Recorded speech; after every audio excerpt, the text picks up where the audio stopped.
चलली गौरा दे पेन्ही के पियरिया बहंगी उठावले गणेश हो एहो बतावा समेत कांधे उठावले ब्रह्मा विष्णु महेश हो ए जी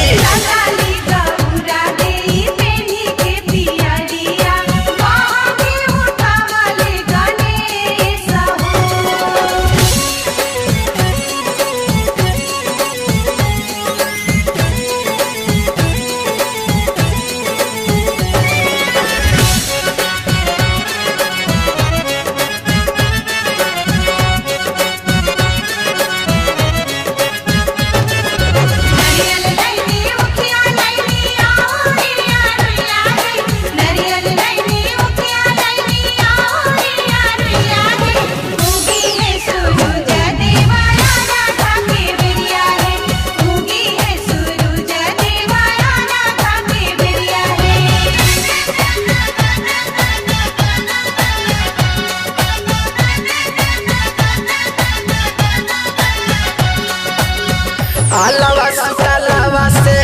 दौरा सजवले सोरा हो सजौले बा सिंगार हो गाय के घी मट्टी दिया जरवले पानक पातावा कपूर हो पनिया में खाड़ हो के बोलली गौरा दे हर छठ दुखावा कलेश हो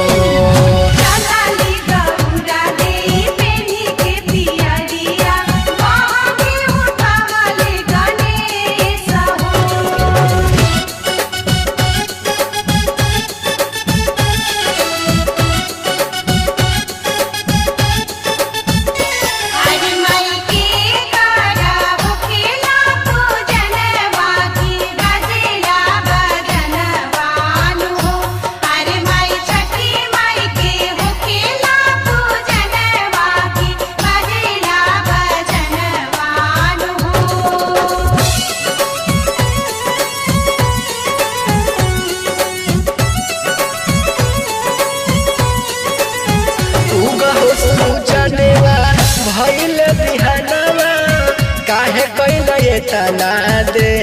रहो थर थर कापेला सबसे बदनिया और जी करिले कर जोर हो केलावा के पात पर उगा हो सूरज देवा चिड़ै सुनावे उपदेश हो ये हो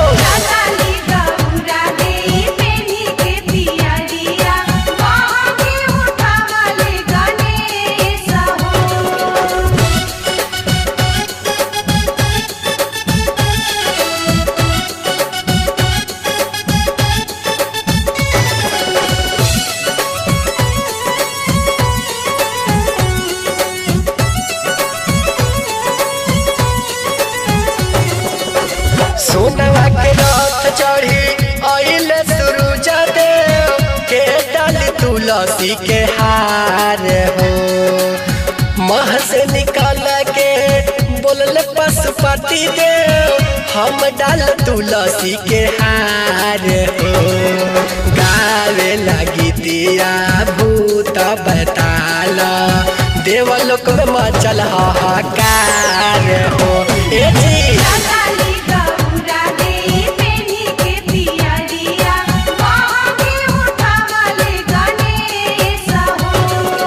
चलली गौरा दे पेन्ही के पियरिया बहंगी उठावले गणेश हो एहो बतावा समेत खाका